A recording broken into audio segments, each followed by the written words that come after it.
या फिर कहीं रुपया पैसा अटक गया हो, नहीं निकल रहा हो,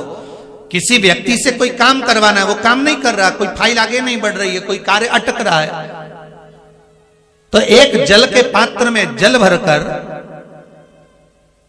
5 बेलपत्री शिव जी को समर्पित कर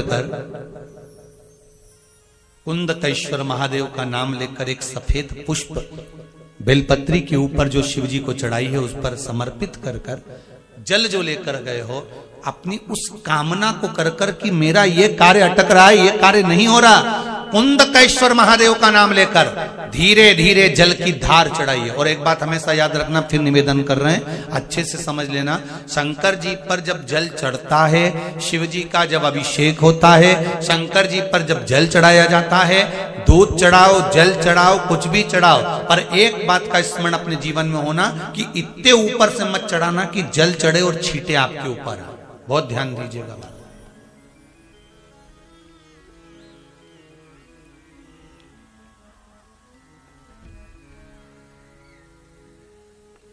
यहां तक वर्णन करा गया है कि शंकर जी का जल चढ़ा हुआ जहां से बहकर जाता है ना, उसको लांगा तक नहीं जाता।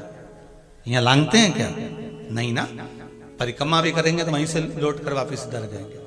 शिव जी का जहां से जल बहकर जा रहा हो, चढ़ा हुआ जल जहां से बहकर जा रहा हो, उसको लांगा तक नहीं जाता। और कई लोग बड़े बड़े आनंद में शंकर जी पे इतनी ऊपर से जल चढ़ाएंगे तो वो छींटे पूरे अपने ऊपर आना चाहिए, शरीर पर आना चाहिए। नहीं नहीं, उसका दोष है महाराज, उसका दोष है।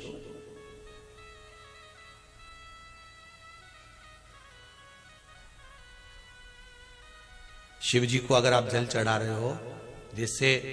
आप भगवान को अगर जल चढ़ाओ, दूध चढ़ाओ, तो मान लो अगर जैसे एक सरल भाषा में समझ लो और अच्छे से, कि जैसे ये शिवलिंग है शंकर जी का, ये शिवलिंग है, और आप जल चढ़ा रहे हो तो इतनी ऊपर से छोड़ोगे तो पानी का छींटा तो अपने ऊपर आएगा, पर वही जल, वही दूध, वही सामग्री आप शिवलिंग से थोड़ी सी दूरी बनाकर अगर आप समर्पित करेंगे तो बाबा उसको स्वीकार भी करता है और आनंद की अनुभूति भी होती है, कार्य में सिद्धता भी आती है, कार्य में उसकी सिद्धता भी। अब तुम तो ऊपर से छोड़ रहे हो जिससे वो पानी तुम्हारे ऊपर ही आए, तो वो एक अलग प्रसंग है, बोलिए एक अलग विषय। बहुत ध्यान देना महाराज, भगवान को कभी भी कोई भी सामग्री, जैसे